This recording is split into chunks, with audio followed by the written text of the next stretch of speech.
Ikalima, ano? Paghahanda, ikalimang paraan ng paghahanda sa araw ng ating kamatayan. Kasi nga hindi natin alam. Isa ito sa sunna ng Propeta Muhammad sallallahu alaihi wasallam. Ano itong sunna na ito na karamihan sa atin wala tayo? Isa ito sa mga pinakamalaking problema ng mga taong yumayakap sa Islam.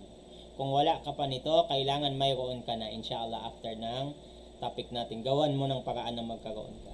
Ito yung tinatawag na wasiyah. Yung tinatawag na wasiyah. Ano yung wasiyah? Last will and testament. Last will and testament.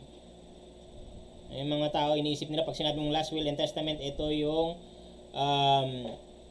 last will mo, yung pag-iiwan mo ng last will and testament mo sa mga kapamilya mo para malaman nila kung saan ka ililibing at dapat mailibing ka sa mga Muslim. Hindi lang po ito ganun. Pag sinabi mong wasiya, ibig sabihin ito yung huling mensahe mo sa family mo na kailangan ibigay yung karapatan na dapat ibigay na karapatan.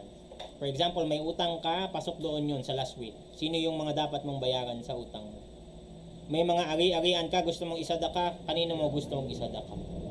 You are entitled to give sadaka 1/10 of your wealth. Entitled ka na ibigay ito imbis na ipang sadaka ito imbis na ibigay mo doon sa mga tao na mga inheritors mo. Yung mga may karapatan sa iyo, yung mga may amanat sa iyo, yung mga may pinatago sa iyo, kasama yan doon sa wasiya. Yung mga dapat na ibigay mong zakah, kailangan yan kasama yan doon sa wasiya. At sa mga balik Islam, wasiya, last will and testament para sa pamilya ninyo, utang na loob. Huwag niyong pahirapan yung mga Muslim communities dito sa Pilipinas na makipag-away pa kami sa family minsan. Kawawa yung imam sa masjid. Namatay si sister, namatay si brother, walang kahit isang nakakaalam na Muslim siya. Hindi rin alam ng mga family niya na Muslim siya. At naiintindihan natin yung iba, medyo komplikado yung kanilang sitwasyon. Pero maawa naman kayo sa mga Muslim communities, sa mga imam, sa mga ustad. Makikiusap pa sila doon, pupunta sila doon sa family ninyo para lang makuha yung katawan ninyo, para hindi katayin yung katawan ninyo at maimbalsa mo. At ilamay ng ilang days. Sabi ng Propeta Muhammad sallallahu alaihi wasallam,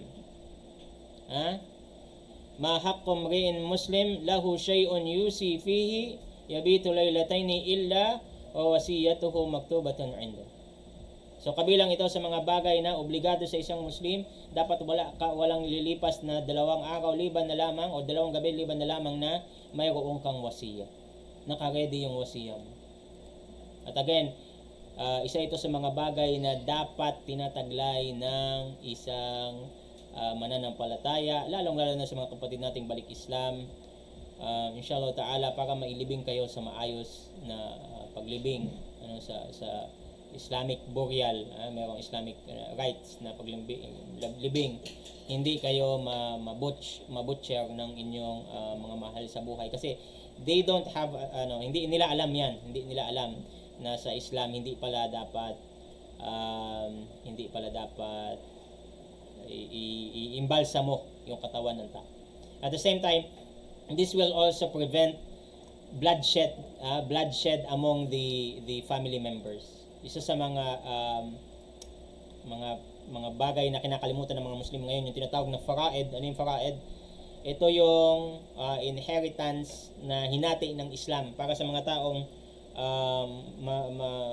mag-i-inherit ng kayamanan ng taong namatay. May naka-designated na amount, specified amount na ibibigay sa mga anak, sa asawa, sa magulang.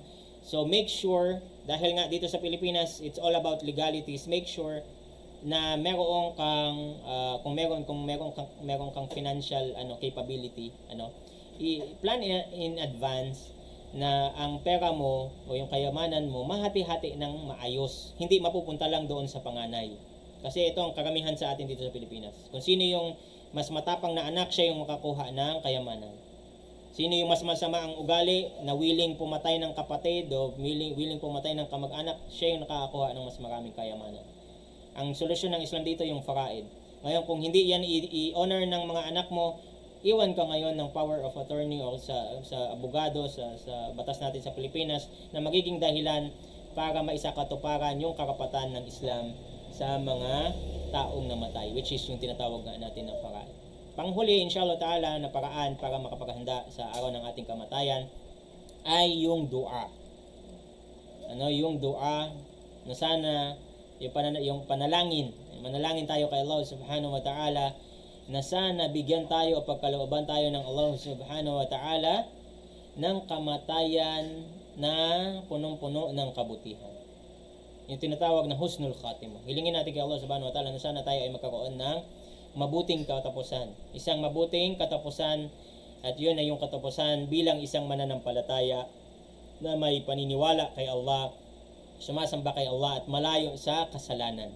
At ang propeta Muhammad sallallahu alaihi wasallam, isa sa kanyang mga dua, Allahumma tawaffana muslimin wa ahyina muslimin wa alhiqna bis salihin ghayra khazaya wala maftunin. O Allah, kami ay kunan mo ng buhay na mananampalataya at buhayin mo kami na mananampalataya. Isama mo kami sa mga salihin, sa mga gumagawa ng kabutihan nang walang pagpapahiya at hindi pinaparusahan. Kabilang din sa dua ng propeta Muhammad sallallahu alaihi wasallam, Allahumma inni as'aluka liddatan nadar ila wajhik wa syauqa ila liqa'ika fi ghairi darra'in mudirra wa fitnatin mudilla. O Allah, hinihiling ko ang sarap na makita ang iyong pagmumukha at ang pananabik na ikaw ay makasama ng hindi pinaparusahan at hindi na ililigaw. So, isa ito sa mga pamamaraan at yung mga binanggit natin, inshallah ta'ala, ng paghahanda sa araw ng ating kamatayan. At bilang panghuli, inshallah ta'ala, papaalalahan na natin yung bawat isa na yung Halloween, yung pakikisali dito sa mga occasion na ito, yan ay may kinalaman sa, sabi nga nila, yung meron siyang Christian religious tradition. It is derived from the Christian religious tradition. Kahit sabihin mo na ginagawa mo lang ito for fun, meron siyang religious significance.